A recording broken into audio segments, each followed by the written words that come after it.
Déjà, je veux bien préciser que le Grand Assemblée a choisi d'incarner et surtout de promouvoir les valeurs que sont la volonté de surtout faire vivre la démocratie et surtout de faire en sorte que l'intérêt général soit toujours au-dessus des intérêts partisans, des intérêts particuliers. Donc à ce titre-là, quand vous me dites ce qu'on peut faire de mieux, je pourrais déjà répondre qu'aujourd'hui, par rapport à l'équipe que nous avons Ensemble pour une Martinique nouvelle, parce qu'il faut bien le nommer, à la région, nous avons une communication outrancière et particulièrement coûteuse, qui, ma foi, ne donne pas d'efficacité, puisque nous voyons très bien qu'à part la communication, tous les secteurs sont au rouge. Tous les secteurs ont des difficultés. Donc déjà, nous allons peut-être communiquer bien moins, mais communiquer mieux. Parce que nous ne l'avons pas souvent fait, mais je pense que nous allons communiquer mieux déjà.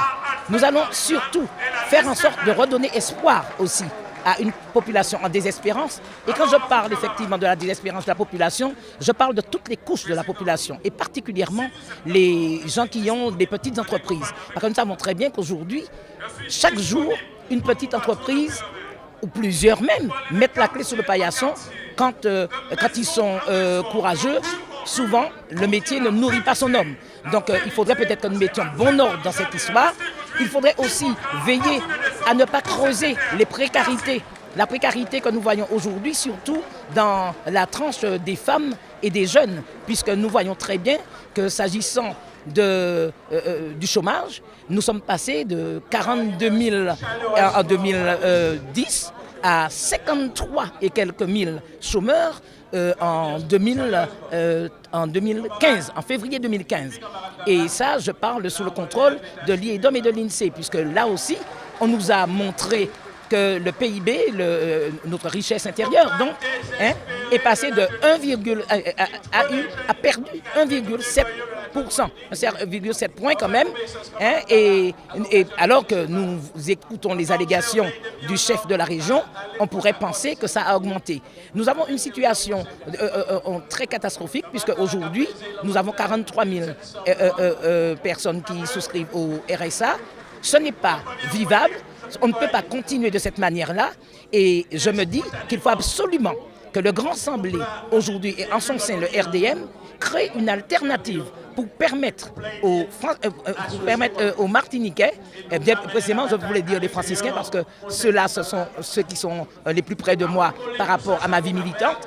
Mais alors, il faut absolument que les Martiniquais créent cette alternative, et le Grand Assemblée essaie de faire en sorte que nous essayons de faire mieux dans le sens de tous les points que je viens d'évoquer là, sans oublier la santé, puisque finalement, nous savons très bien qu'aujourd'hui, il y a une espèce de déni de ce qui se passe. Regardons un petit peu en ce qui concerne, par exemple, l'immersion du Cosette. On voit très bien qu'il y a eu carrément un calme plat, personne n'en a parlé, sans compter que nous avions déjà essuyé l'histoire du chlordécone. C'est-à-dire qu'il y a une espèce de détournement de la vie, de la santé et des atteintes portées à la population. Ça, c'est inadmissible. Et là aussi, je pense que l'équipe du Grand Assemblée a en son sein des femmes et des hommes désireux de faire en sorte que la population, le 6 décembre, soit suffisamment lucide pour faire un choix et permettre que d'autres fils du pays, fils et filles du pays, travaillent de telle manière que nous connaissions une autre vie.